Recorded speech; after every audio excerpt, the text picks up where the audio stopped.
I think one of the most important messages of this page is for family members who have an alcoholic in their family to be able to put the actions and the reactions and the emotions that everybody goes through in the family into context, and to understand that their loved one who has a drinking disorder, who has an addiction disorder, is actually suffering from alcohol use disorder, which is in fact a mental health disease.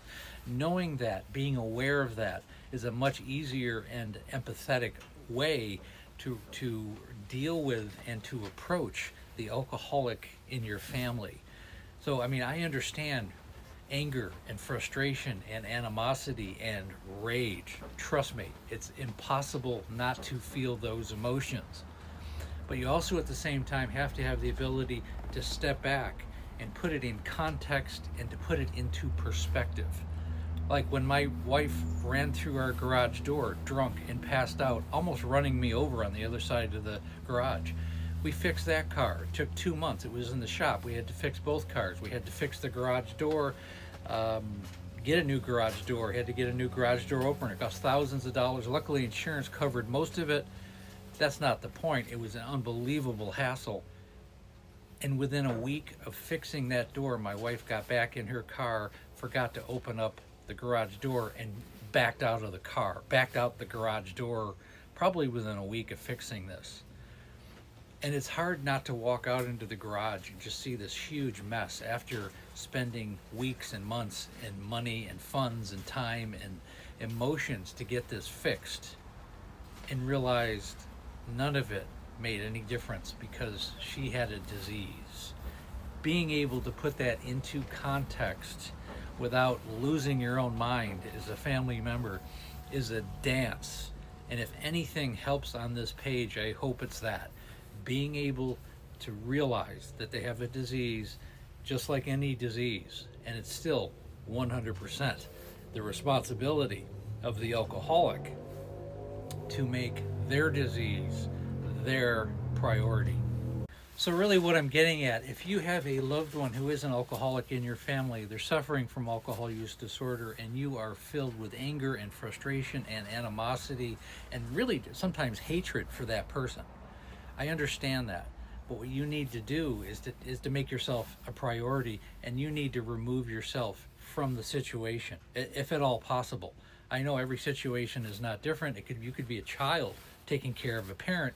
That's not an easy situation. And I've talked to a lot of people recently in that situation. Spouses, sometimes you got to remove yourself from the situation, and in removing yourself from the situation, you're not only doing yourself a favor as a family member, you're also giving the alcoholic in your life the opportunity to sink or swim.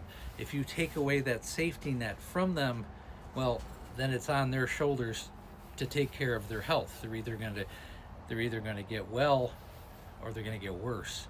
But you need to remove yourself from the situation so you can give them the opportunity to find out. Okay, because hitting rock bottom is never going to be found by the alcoholic if they're enabled in a situation.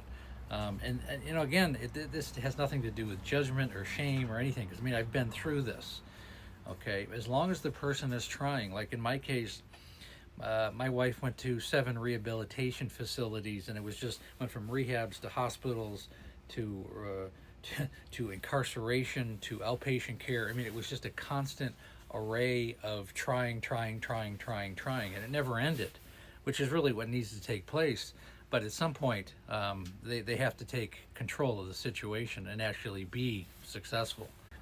So in fact, the best boundary that you can give both yourself and the alcoholic in your family is to make yourself a priority. Have a life outside of this drama and toxicity. Don't get absorbed into it. Don't be a sponge for it. Actually remove yourself from it, either physically, but certainly emotionally. And I really hope that helps, and I really hope that makes sense. And once again, my wife's book, it's called Amanda, A Cautionary Tale of Alcoholism. You can actually get it in a number of different ways. If you go to the link in my bio, go to the link tree, go to the website, it's the third choice in the bottom, hit that, open it up, and there's a PayPal link right there. You can also go on the website, you can see pictures, podcasts, television stuff that I've done, all kinds of stuff on the website. But you can also immediately buy the book. It's on Amazon. If you want the ebook, it's on Apple and it's on Barnes and Noble, and you can get it on Amazon. Internationally, we'll have something up for you in February. Again, I go live Monday through Friday, right around 6 o'clock Pacific Standard Time, 9 o'clock Eastern Standard Time. And we have the Facebook group. It's called There's an Alcoholic in the Family. Great group to join. If you want a safe place, we got almost 3,000 members at this point. And when you're ready to work with me one-on-one, click on the link tree. Again, set up a breakthrough call. Call takes about 45 minutes to an hour. We do a deep dive into what's going on with you and your family. You know, again, the call is free. The program is definitely not.